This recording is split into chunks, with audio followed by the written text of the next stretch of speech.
Grow up কর্তৃক আয়োজিত আজকের এই কৃষি বিষয়ক মত বিনিময় সভায় উপস্থিত আজকের অনুষ্ঠানের সভাপতি, উপস্থিত আজকের অনুষ্ঠানের প্রধান অতিথি, সম্মানিত উপজেলা কৃষি অফিসার স্যার, উপস্থিত উপজেলা থেকে আগত সম্মানিত উপজেলা মৎস্য অফিসার, উপজেলা ভেটেরিনারি সার্জন, থানার প্রতিনিধি এবং যাদের জন্য এই আয়োজন সেই কৃষক কিষানী ভাই বোনেরা, আসসালামু আলাইকুম।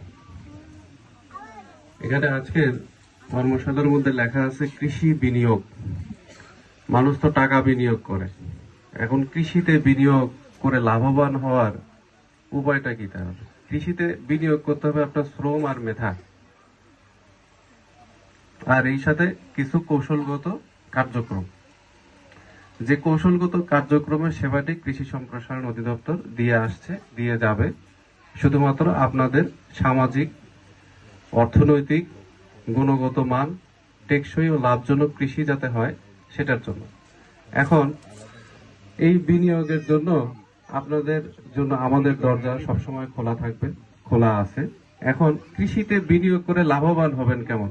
এখন মসজিদে নামাজ, জুম্মার নামাজে গেলে যেমন মসজিদ যখন ইমাম সাহেব খুতবায় দাঁড়ায় তখন মসজিদে যেমন ফাঁকা জায়গা তৈরি হয়, ঠিক সেই রকম প্রত্যেকটা ফসল যদি সঠিক নিয়ম, সঠিক মান, সঠিক মাত্রা এগুলো পরিমাপ করে যদি চাষাবাদ করেন, দেখবেন আপনার যতটুকু জমি আছে ঠিক ততটুকুতেই আপনি লাভবান হবেন। এটাই হলো কৌশলগত দিক, যে দিকটার পরামর্শ কৃষি সম্প্রসারণ অধিদপ্তর দিয়ে আসছে। আপনার একটা লাউ গাছের পুরুষ ফুল কেটে দিলে দুইটা ফুল বের হয়, একটা পুরুষ ফুল, একটা স্ত্রী ফুল। এখন যতগুলো স্ত্রী ফুল হবে ততগুলো লাউ হবে, আর যতগুলো লাউ হবে ততগুলো টাকা হবে, ঠিক না?